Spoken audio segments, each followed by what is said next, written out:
I've placed 200 grams of plain flour into my food mixer, to which I'm going to add half a teaspoon of salt.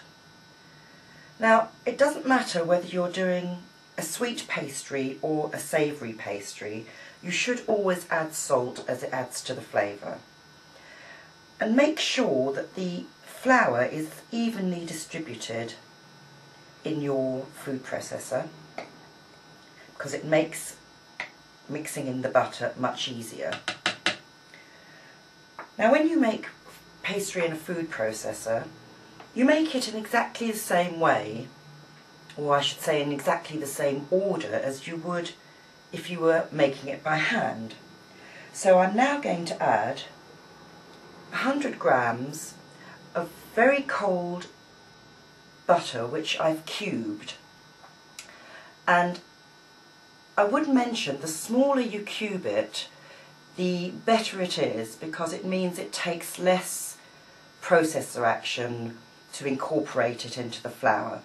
So I'm going to pop that all in, once again as evenly as you can.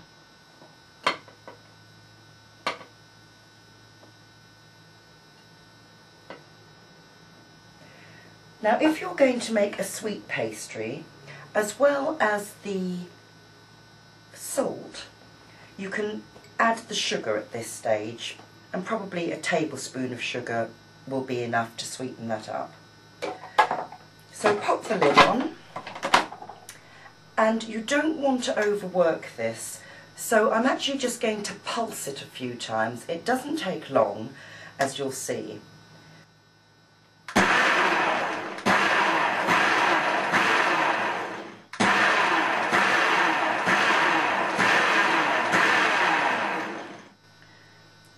Remove the lid and take a look, and if you can feel pieces of butter that are still quite large, then continue to pulse it. What you're looking for is a mixture which resembles breadcrumbs. So I'm going to pulse this again because I can still feel quite large pieces of butter in this mixture. Wipe my hands.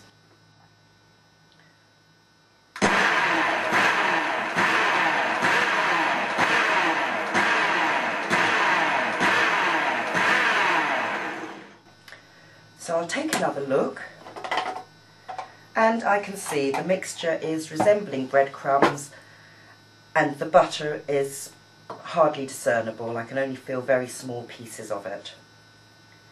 I would also mention that if your food processor can handle it, if you've got one that's large enough, it's well worth doing double the amount than I'm doing here, because this pastry freezes very well, so you can use half now and freeze the rest. So I have my mixture that is resembling breadcrumbs, and to it I'm going to add the yolk of an egg, which I've mixed with 2 tablespoons of ice cold water. It is important to have the ingredients as cold as possible. It makes for a much better pastry. And for 200 grams of flour,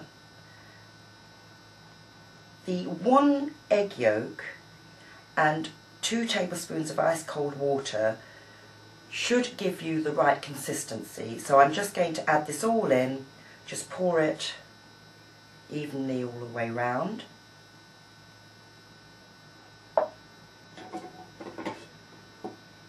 Pop the lid back on.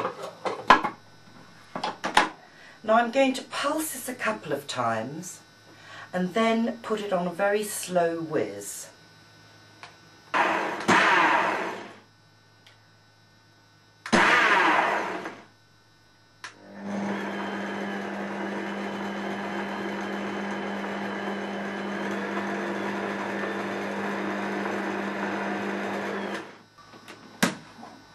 Now, if at this stage you think that there's not enough liquid, add another tablespoon of water, but it should be enough. I would also mention that you could just use water, or you could use a whole egg, or a mixture of both, but for 200 grams of flour you're aiming to use about 50 mils of liquid, and that should be enough. The mixture will still look very crumbly. Don't expect to find the dough actually coming together in the food processor. It just won't work that way. What you're looking for is a mixture which is soft enough that when you pinch it together, it does actually come together in a soft dough. So mine's looking fine, and I'm going to now turn it out onto a work surface.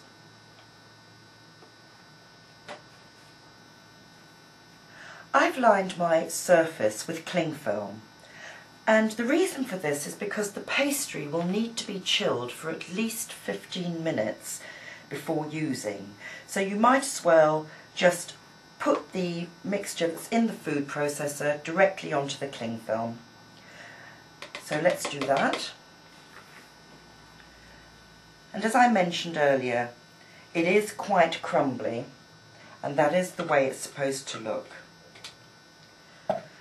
So place it on your cling film and then just bring it together, initially quite gently, so that it forms a mass, and then press it firmly so that it all comes together.